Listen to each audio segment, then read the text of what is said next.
د بلخ ملي راډیو تلویزیون آمر د دغه ولایت د عدلي ریاست د حقوقي او عامه پوهاوي له آمر سره د یاد تلویزیون په امریت کې وکتل. په دې غونډه کې چې د یادې رسنۍ د بیلابیلو څانګو مدیرانو هم شتون درلوده، په ګڼو موضوعاتو بحث او خبرې وشوې. د عدلي ریاست دغه مسؤل زیاته کړه چې د بلخ ولایت د عدلي ریاست د حقوقي مشورې ورکولو او د مستحقو اشخاصو لپاره د وړیا مدافع وکیلانو د ټاکلو په تړاو او همدارنګه د خلکو ترمنځ د عامه پوهاوي لوړولو په برخه کې پوره همکارۍ ته چمتو دی.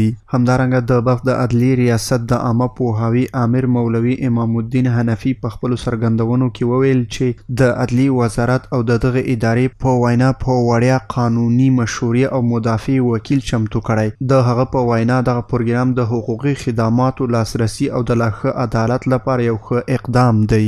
په پای کې د بلخ ملي راډیو تلویزیون آمر مولوي محمدي د دې پروګرام هرکلی وکړ او زیاته کړه چې د بلخ ملي راډیو تلویزیون کارکوونکي هر ډول همکارۍ ته چمتو دي.